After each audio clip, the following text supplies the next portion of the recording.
Olá pessoal e sejam muito bem-vindos ao meu canal. Se você não me conhece, meu nome é Paulo Neto e eu sou um terapeuta especializado em transições de vida.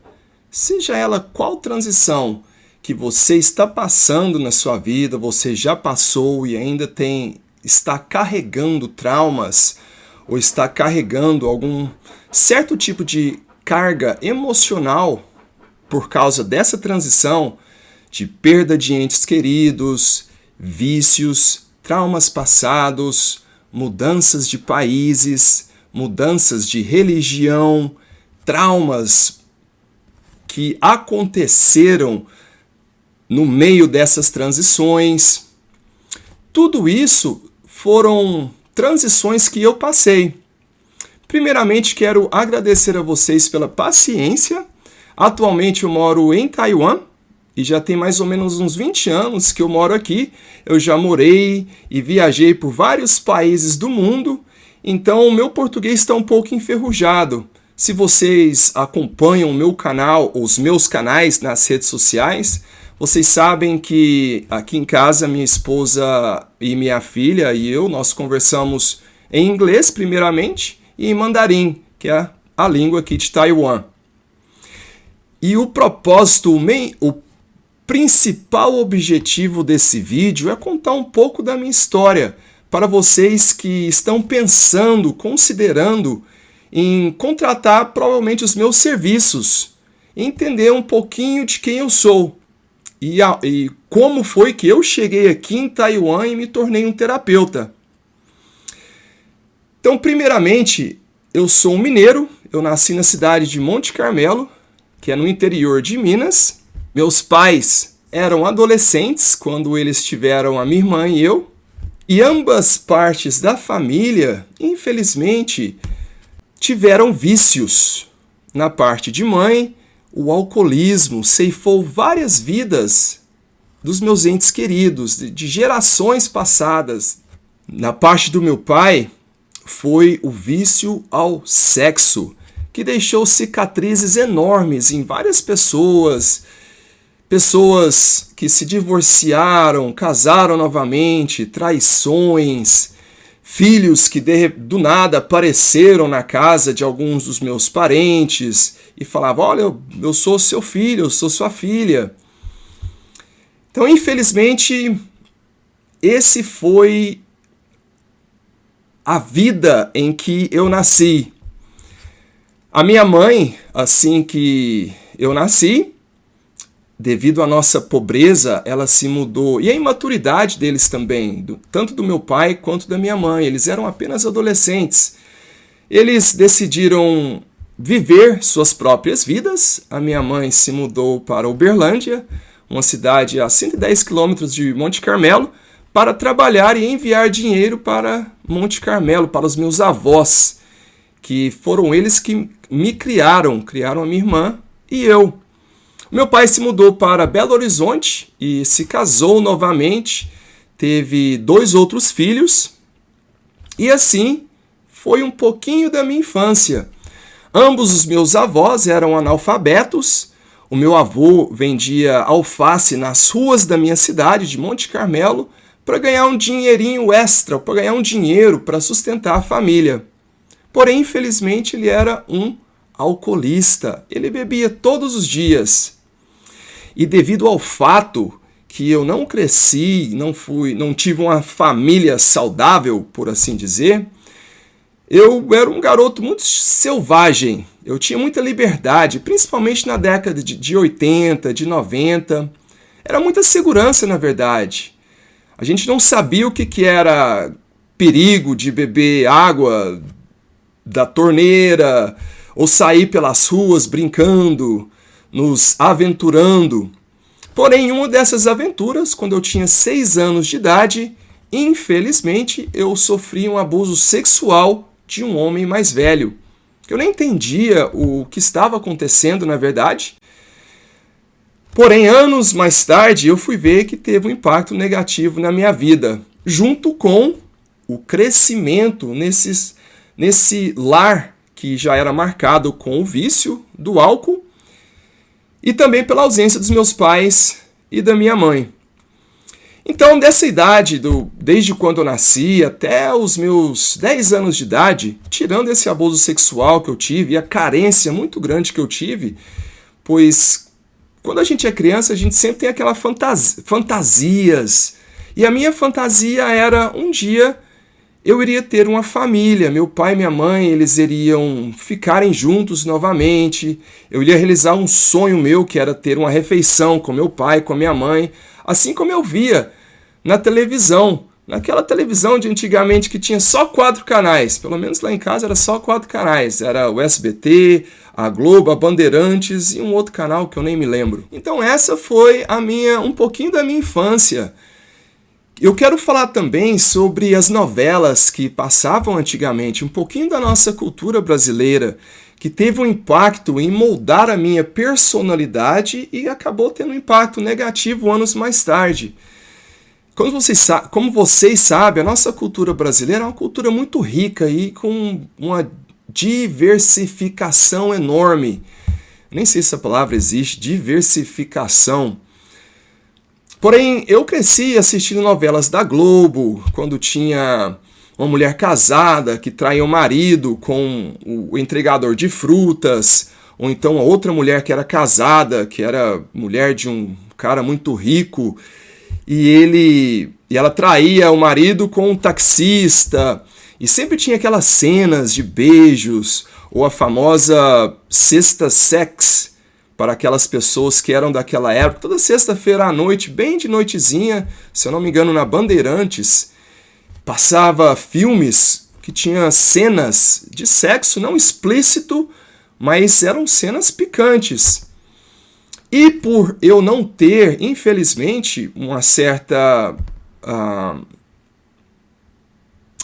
certo acompanhamento dos meus pais, eu tinha muita liberdade para assistir televisão, assistir essas novelas, as nossas músicas também, muitas músicas brasileiras com letras que fazem apologia ao sexo. Tudo isso faz parte da nossa cultura e também tem um impacto nas crianças de hoje e também tiveram um impacto em mim quando eu era criança. Então isso foi um pouquinho da minha infância. Aos 10 anos de idade, infelizmente, o alcoolismo acabou ceifando mais uma vida. Dessa vez foi a do meu avô materno. Ele bebia todos os dias depois que vendia suas verduras na rua, até que um dia nós estávamos brincando de guerrinha de mamonas no quintal da casa da minha avó. E eu ouvi a minha avó gritando: meu Deus, o amado morreu. Eu parei de brincar. Quando eu encontrei minha avó, ela estava de joelhos na calçada da rua de casa, desesperada, porque o meu avô, na verdade, ele era um pilar na nossa casa, né? Ele trabalhava para sustentar a gente, junto com o dinheirinho que a minha mãe mandava, e a cada 2 semanas ela vinha para visitar a gente também. Então, acabou pegando a gente, de uma certa forma, desprevenidos. E isso acabou desestruturando nossa família até um certo tempo, emocionalmente, financeiramente. E isso aconteceu quando eu tinha os meus 10 anos de idade. Os 10 anos de idade foram marcados por diversas transições. A perda de um ente querido, que o meu avô, ele era uma figura paterna para mim, na verdade. Então, aos 10 anos, eu aprendi o que era a perda de um ente querido. Foi muito doloroso chegar àquela conclusão que eu nunca mais falaria com meu avô. Eu estava vendo o corpo dele até que minha ficha caiu e eu cheguei à conclusão: gente, eu nunca mais vou falar com meu avô. Nunca mais eu vou correr até ele de noitezinha, quando ele está vindo, e falar: vô, me dá 10, vou dar 10.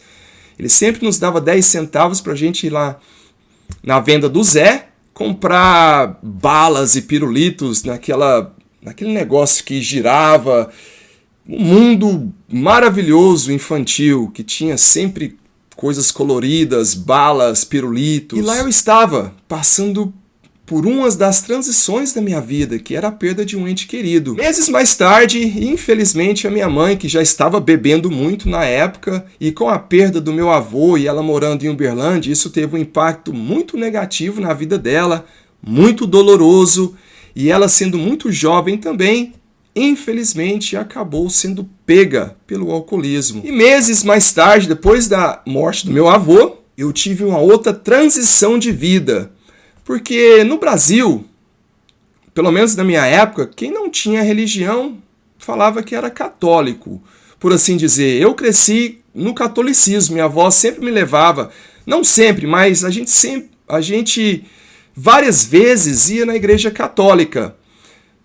Ou era a igreja católica que tinha na praça, a maior igreja católica que tinha lá na praça, em Monte Carmelo, ou então uma igreja católica que tinha perto de casa. Não era sempre que a gente ia, mas de vez em quando a gente ia. Mas aos 10 anos de idade, eu acabei entrando em contato com as Testemunhas de Jeová. Eu estava brincando de futebol na rua, dois homens bem vestidos estavam passando de casa em casa.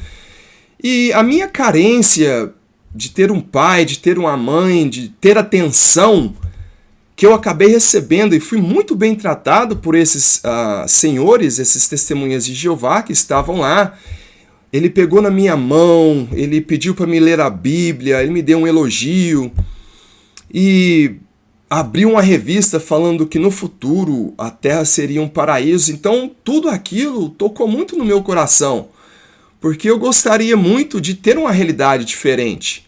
Então, daquele dia em diante, eu comecei a frequentar as reuniões das Testemunhas de Jeová e comecei a progredir lá dentro. Aprendi coisas maravilhosas, aprendi a como pregar de casa em casa, sem ter vergonha, aprendi a fazer discursos públicos, porque eu sei que, infelizmente, muitas pessoas que deixam as religiões, eu vou falar disso um pouquinho mais para frente, acabam ficando com uma situação, com um sentimento de ódio contra a religião.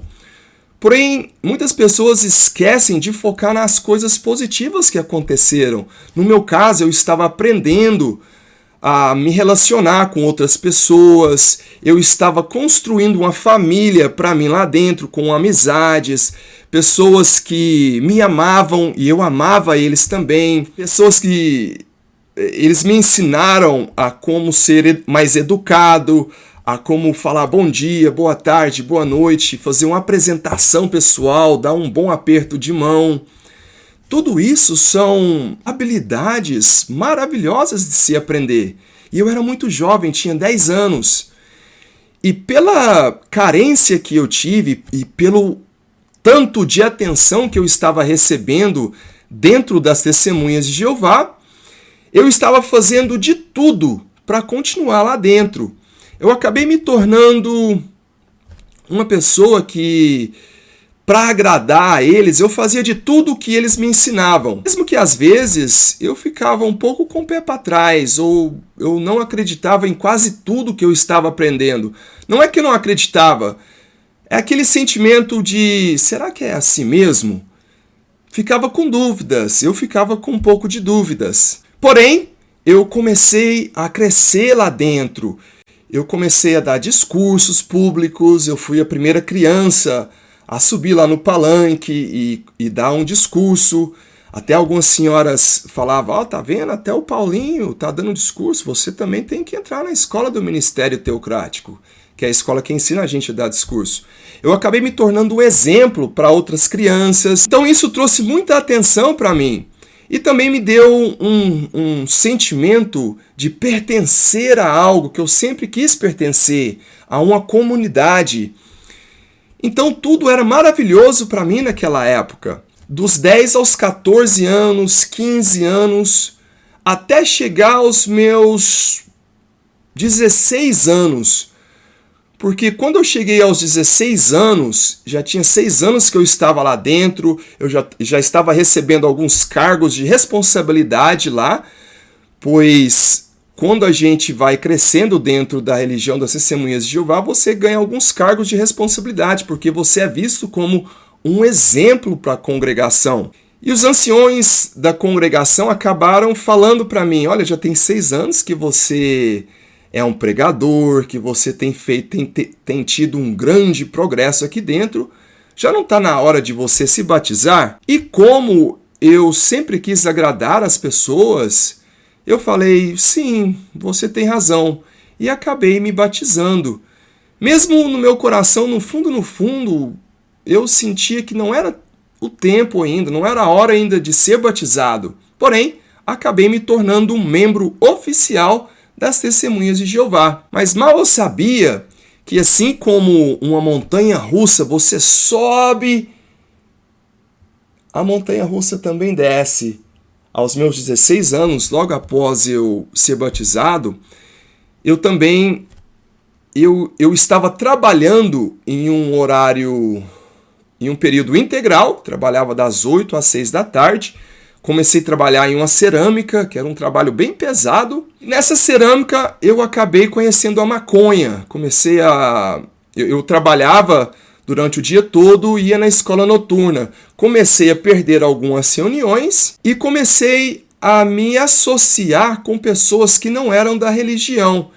Então, aos poucos, eu fui me distanciando da religião e fui me aproximando de pessoas que tinham costumes que não eram saudáveis. Eu comecei a fumar maconha na cerâmica, comecei a ter mais contatos com o meu sexo oposto, eu ia na boate, comecei a ir em boate com mais frequência. Foi até que eu acabei tendo sexo, que é considerado, de acordo com a Bíblia, como fornicação, um pecado muito grave. E assim eu comecei a ter uma vida dupla. Eu era o Paulinho querido das Testemunhas de Jeová, porém durante a semana e no final de semana eu tinha uma vida dupla. Ou eu fumava maconha, ou eu ia na boate, e às vezes até fumava um cigarro ou outro, comecei a beber. E isso eu mantinha tudo em segredo. Porém, por morar em uma cidade pequena, não levou muito tempo para isso se tornar uma realidade, se tornar a minha vida dupla acabou sendo exposta. Algumas pessoas me viram, falaram para os anciões, e eu comecei a ser disciplinado. Então, todas aquelas responsabilidades que eu tinha na congregação por ser um exemplo, acabaram de pouco a pouco, eles iam retirando essas responsabilidades, até que eu fui repreendido publicamente, que eles vão na plataforma e anunciam para toda a congregação que o Paulo Alexandre Neto está sendo repreendido publicamente. Isso quer dizer que eles descobriram e conversaram comigo sobre os pecados que eu estava cometendo, então eles tinham que me disciplinar. E eu continuava vivendo uma vida dupla até os meus 18 anos. Aos 18 anos, eu estava tendo um relacionamento maravilhoso. Era na época que na Globo passava Malhação, os primeiros capítulos da Malhação. Eu lembro que eu tinha muitos amigos e essas amizades lá dentro, a gente era muito próximo um do outro. Só que, devido ao fato de ainda eu estar tendo uma vida dupla, os anciões falaram para mim, a gente não tem mais como te disciplinar, a gente vai ter que te disciplinar de uma forma mais severa, a gente vai ter que te desassociar. Até então, eu gostava da ideia de ser desassociado, porque desassociação, eu não conseguia parar de fazer o que eu estava fazendo, e também estava cansado de ter uma vida dupla. Foi até que então eu cheguei à conclusão, quer saber? Acho que ser desassociado vai ser melhor para mim. Eu posso fazer tudo que eu quero fazer sem estar com a minha consciência pesada. Foi então que eles me desassociaram, que foi mais uma transição de vida, que foi de ter uma família maravilhosa que eu amava muito e agora ter essa família retirada de mim, essa família das Testemunhas de Jeová. Porque quando uma pessoa é desassociada, isso quer dizer, ninguém na congregação tem autorização para conversar com essa pessoa dentro ou fora da religião.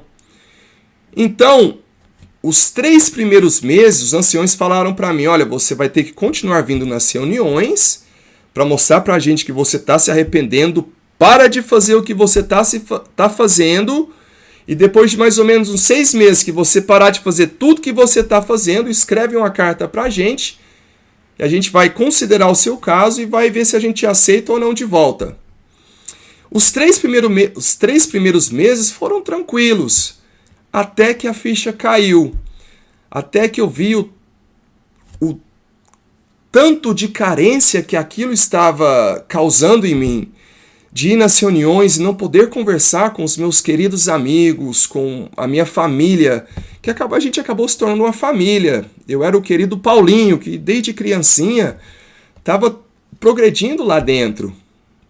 E agora eu não podia conversar com mais ninguém, eles também não podiam conversar comigo. E é claro que tudo isso aconteceu por causa das crenças dele. Eu não culpo eles por isso. Eu estava fazendo coisas erradas e tinha que pagar pelas coisas erradas que eu fiz. Então isso foi mais uma transição que eu passei. Então depois de mais ou menos 6, 7 meses e estando com depressão, porque o impacto de ser desassociado foi tão grande em mim que eu acabei tendo depressão e acabei tendo pensamentos suicidas, quase tirei a minha vida. Teve um dia, uma noite que eu decidi, falar, não quero mais viver, e tentei tirar a minha vida. Claro, foi um caso que não teve sucesso. Então, depois de 7 meses, mais uma transição aconteceu. Eu escrevi a carta e fui readmitido. Eles me aceitaram novamente. Porém, dessa vez, a realidade era diferente. As pessoas lá estavam um pouco com o pé para trás comigo. Eles não sabiam se eu tinha mudado realmente ou se eu continuava o Paulo de antigamente, vivendo uma vida dupla. Porque é uma cidade pequena, eu ia na boate às vezes, eu tinha parado de fazer os pecados maiores, como fornicação, aquilo tudo. Mas chegou um ponto que eu limpei, parei de fazer tudo. Mas quando eles anunciaram que eu fui readmitido, eu tinha uma expectativa muito grande. Eu esperava que todos eles iam me receber de braços abertos, a gente ia se abraçar, ia ser muito lindo o nosso reencontro. Porém, várias pessoas estavam com o pé para trás, eles me receberam um tanto quanto friamente. E eu não culpo eles, porque as mães estavam preocupadas com os filhos. Olha, toma cuidado, não vai se associar com ele. A gente não sabe se ele está firme ainda.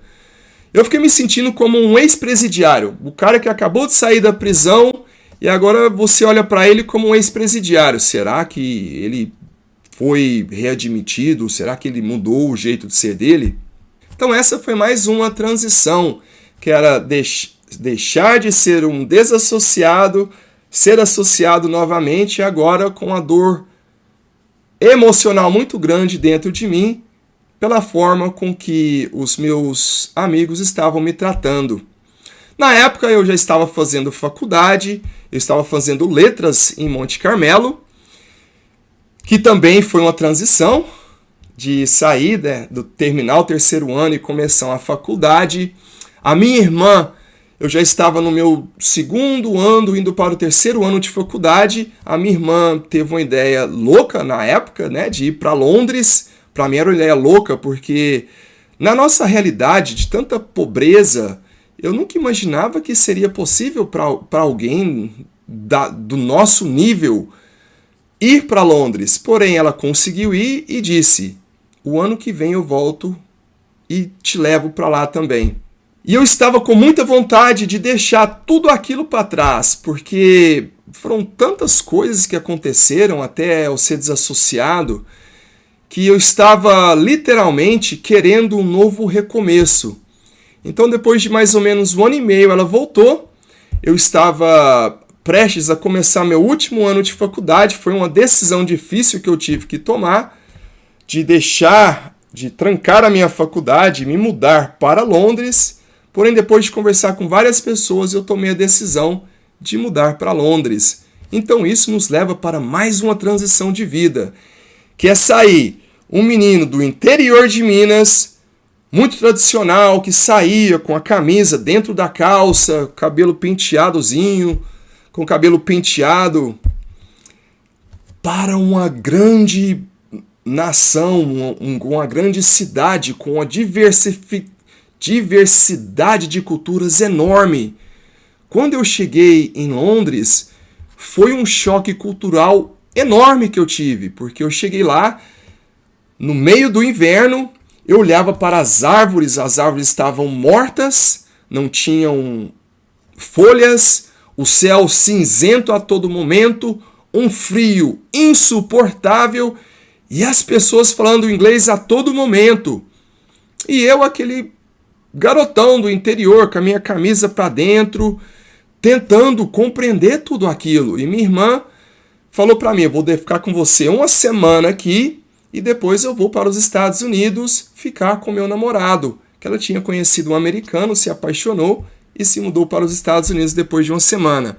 Porém, depois de uma semana absorvendo tudo aquilo, ela conseguiu moradia para mim, conseguiu trabalho em um hotel e eu tinha um dinheiro suficiente para um mês de compras. E assim ela se foi para os Estados Unidos e me deixou na Inglaterra. Eu tinha 0 de inglês. E como o trabalho que ela conseguiu para mim foi em um hotel, uma das transições que eu tive que passar diante de várias transições que acontecem quando você deixa o seu país e vai para outro, foi o racismo. Porque essa área de limpeza de hotel é uma área que é oferecida para culturas mais pobres. Então, tinham vários africanos. A gerente dessa área, desse departamento, era uma africana. Então, eles olhavam para mim como ser uma pessoa não negra.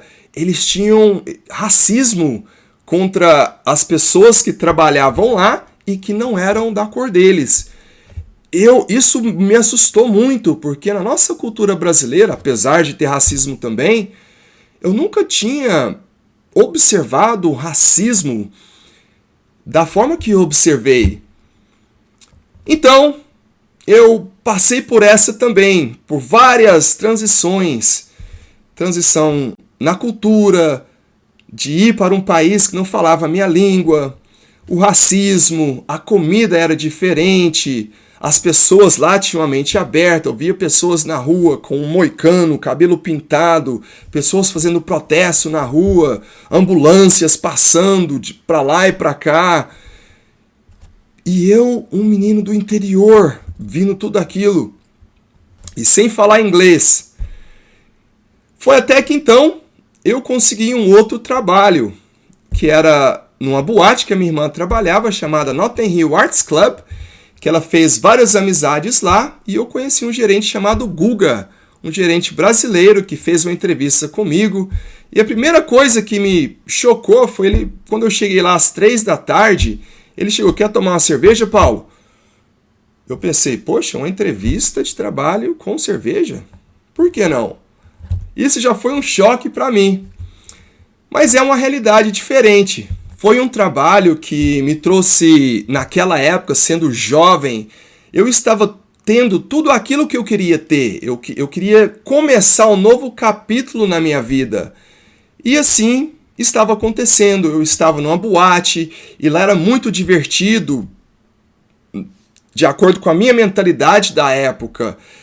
A gente trabalhava e bebia muito, os gerentes davam bebida alcoólicas pra gente. Depois que a gente terminava o trabalho, a gente sentava, fumava maconha juntos. Era uma cultura diferente. E foi lá que eu acabei conhecendo a minha namorada de Taiwan, que era uma pessoinha muito diferente de todos os outros relacionamentos que eu tive no passado.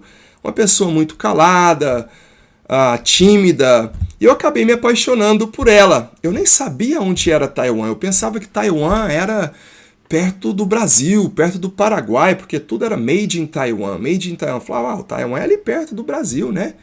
Que geografia ruim, né, pessoal?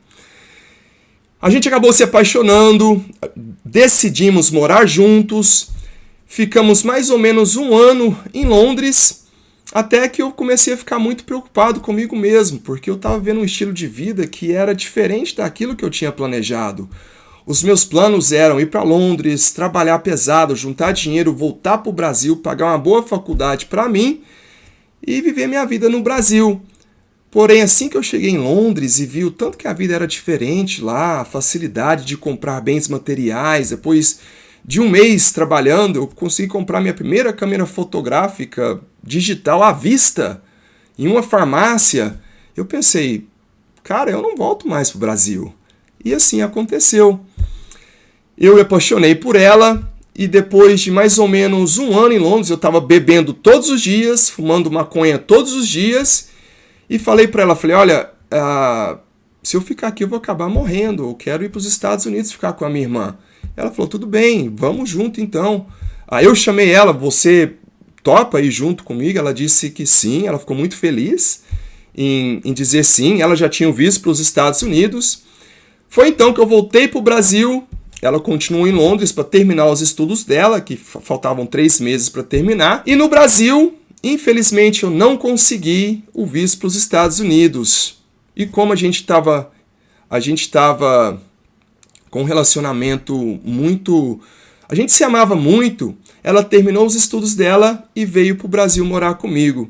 E a gente morou em Uberlândia, a cidade que a minha mãe morava antigamente, e acabou tendo muitas dificuldades lá, pois ela não falava o português, a gente quase foi assaltado várias vezes. Eu consegui o emprego em um hotel que recebia estrangeiros, porque eu falava inglês, e o gerente do hotel também morava em Londres, o que me ajudou a conseguir esse trabalho, que na verdade era só oferecido para pessoas que faziam hotelaria, turismo e hotelaria em faculdades. Eu acabei pegando esse trabalho mesmo, nem tendo terminado a minha faculdade.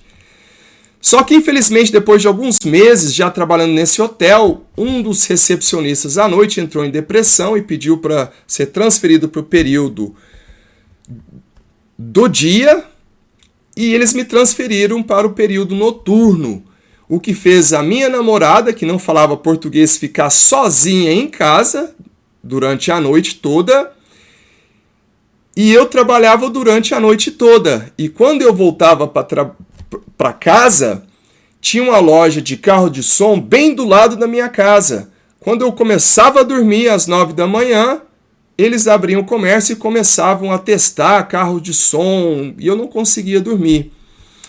Foi até que mais ou menos depois de 1 ano vivendo dessa forma, até voltei para a Testemunha de Jeová para tentar procurar uma ajuda espiritual. Não foi muito bom. Ela falou para mim, minha namorada, ei, vamos para Taiwan, porque lá você consegue um visto para os Estados Unidos mais fácil, porque Taiwan tem um bom relacionamento com os Estados Unidos. Então aí foi mais uma transição de vida, a transição de sair novamente do Brasil para Taiwan. E depois de pensar muito, de conversar com entes queridos que eu confio, eu acabei saindo do Brasil. Mesmo minha mãe falando para mim, filho, não vai, você não está preparado para um relacionamento desse jeito. Eu acabei saindo do Brasil, porque minha mãe na época, infelizmente, ela estava com o alcoolismo dela muito avançado, então infelizmente eu tinha perdido a confiança nela. A confiança dela, eu não confiava mais na minha mãe. Foi então que mudamos para Taiwan, os pais dela estavam no aeroporto aqui de Taiwan, nos receberam muito bem, e mais uma transição de vida aconteceu, porque Taiwan, caso eles aceitam ou não, tem uma influência muito grande da China, é uma cultura chinesa na verdade.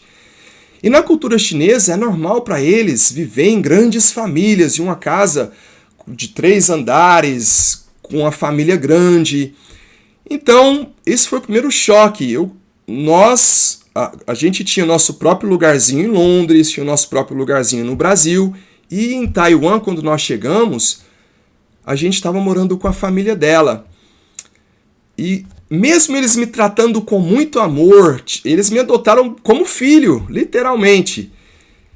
Eu ainda me sentia como um peixe fora d'água. Eu não era um costume meu dividir um espaço com os pais da minha namorada.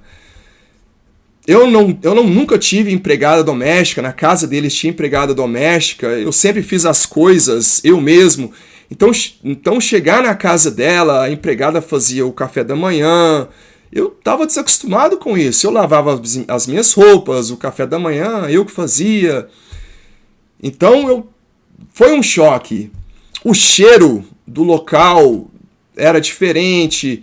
A língua nem se fala, o mandarim é muito difícil de se aprender para nós que temos o português como a nossa língua nativa e o português inglês, espanhol e italiano são línguas de origem latina, e agora eu estava bombardeado com chineses, com taiwaneses falando chinês o tempo todo. Foi muito difícil. A minha esposa também era uma pessoa muito jovem. A minha esposa hoje, na época, era uma pessoa muito jovem, muito imatura como eu. Então, todo aquele choque cultural, infelizmente, me fez começar a beber. Foi assim que o alcoolismo entrou na minha vida também. Eu já bebia muito em Londres. No Brasil eu parei de beber um tanto quanto, porém aqui em Taiwan, devido ao choque cultural, eu comecei a beber e perdi totalmente o controle da bebida. Tanto é que, depois de 7 anos morando aqui, ela ficou grávida, teve a nossa criança, a nossa filha, e depois que a minha filha teve 3 anos, eu finalmente cheguei ao fundo do poço. Nessa época, quando minha filha era apenas um bebezinho, eu lembro que eu estava frequentando as reuniões das Testemunhas de Jeová. Na minha cabeça, eu ainda tinha muitas crenças relacionadas às Testemunhas de Jeová, então procurei a ajuda deles. E por eu estar viciado com álcool, e o vício de ambas as famílias estavam em mim, no meu DNA, eu estava bebendo álcool e traindo a minha esposa ao mesmo tempo, fora do casamento. Isso, ela sabe disso, eu já tive uma conversa muito aberta com ela sobre isso. Ela já me perdoou também, graças a Deus. Porém, eu estava tendo uma vida dupla. Eu bebia, traía minha esposa. Por eu ser um jovem na época, estrangeiro, eu atraía a atenção de muitas taiwanesas na época. E eu estava totalmente perdido. Eu estava dentro dos vícios das minhas famílias, de mãe e pai. Eu era um alcoolista e estava ao mesmo tempo viciado àquela gratificação instantânea do sexo, que o sexo nos traz. Foi até que, depois de 3 anos que minha filha nasceu, eu cheguei ao fundo do poço e comecei o meu processo de recuperação. Quando eu cheguei em Taiwan, eu comecei a dar aula de inglês, que é interessante isso, né? Eu não terminei a minha faculdade no Brasil, porém, como eu falava inglês, aqui o território para professores de inglês era um território muito fértil. Eu comecei a dar aula de inglês. E comecei a dar aula para todas as idades, desde criancinhas em jardim de infância para adultos, pessoas que faziam faculdade. E isso, meu inglês melhorou muito também. Então foi até que aos 30 anos, mesmo dando aula de inglês e tendo descoberto algo que eu amava muito, que era dar aula, eu cheguei ao fundo do poço. E nesse processo de chegar ao fundo do poço, eu procurei ajuda e comecei a me recuperar. E nisso, quando foi mais uma transição de vida, de sair do vício para a vida sóbria. E nisso, foi uma transição muito difícil, porque quando a gente começa a beber alcoolicamente, a gente para de crescer mentalmente. Então eu era um jovem eu tinha meus 30 anos na época, porém mentalmente eu era um jovem de 18, 19 anos e estava com uma filha, uma esposa e muita responsabilidade nas minhas mãos. Foi aí que eu comecei a viajar para procurar respostas de como ter uma sobriedade saudável. Eu fui para Singapura estudar psicologia humana, psicologia comportamental, fui para os Estados Unidos estudar hipnose, para estudar sobre as crenças, como mudar a mente, mudar nossas crenças. Fui para a Inglaterra novamente e estudei programação neurolinguística, entre vários outros cursos que eu fiz online, apenas com o objetivo, me mudar. E com isso tudo, os anos foram se passando, eu ainda era professor de inglês, comecei a dar uma volta por cima, uma volta de 360 graus, que não é fácil. A minha esposa foi uma guerreira por não desistir de mim, porque uma pessoa, quando sai do vício, ou quando está no vício, é como se fosse um tornado, um furacão, passando e destruindo tudo pela cidade. Até que quando a pessoa para de beber e vê a realidade ao seu redor e vê o tanto de estrago emocional que essa pessoa deixou. Porque eu já magoei muito a minha esposa. Então eu comecei o meu processo de recuperação, meu processo de perdão, de pedir perdão para as pessoas que eu magoei. E com esses cursos que eu estava fazendo, eu estava assim, então, me tornando um profissional nessa área de terapia. Eu comecei, na verdade, com os pais dos alunos que estavam me dando trabalho nas aulas, nas minhas aulas, nas minhas salas de aula. Eu chamava os pais, fazia terapia 1 a 1 com eles e conseguia ver as mudanças dos alunos depois. Pais que estavam se separando, tendo divórcio, através dessas sessões de terapia comigo. Tive resultados maravilhosos com esses pais e acabei me apaixonando por essa profissão. E falei, poxa, eu já passei por tantas transições de vida, por que isso não pode ser um caminho para mim também, uma carreira para mim? E isso nos leva à minha vida de hoje. Eu tenho 41 anos e por mais ou menos 11 anos eu estou sóbrio. Hoje eu ainda trabalho, eu tenho um trabalho de meio período de professor de inglês, que eu amo de paixão trabalhar com crianças, essa é a minha faixa etária favorita, ou então com adultos em faculdade. E trabalho também em outro período sendo um terapeuta na área de transições de vida. Essa é a minha vida hoje e essa é a minha história de vida. Mais uma vez, obrigado pela sua paciência. Se você conseguiu ficar até aqui agora nesse vídeo, eu te agradeço pela paciência com o meu português, paciência em assistir esse vídeo e estou à sua disposição, seja qualquer transição de vida que você está passando nesse momento na sua vida, eu estou aqui para estender a minha mão e dizer para você que há esperança. Todas as transições de vida que eu passei, inclusive transição religiosa, eu também passei por essa transição.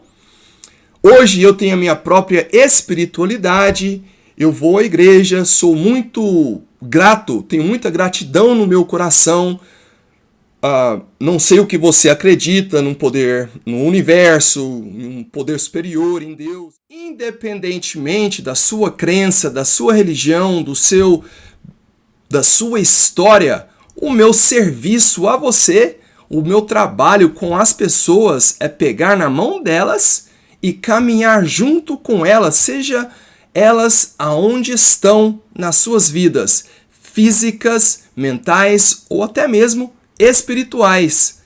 O meu serviço, o meu trabalho é encontrar você aonde você está e caminhar junto com você até onde você gostaria de chegar, tá ok? Será um prazer trabalhar com você. Para agendar uma consulta comigo, basta apertar algum dos botões abaixo desse vídeo. Iremos ter uma entrevista face a face para ver se você e eu seremos um par perfeito para trabalharmos um com o outro. E até lá, nos vemos então no próximo vídeo. Um grande abraço e até mais!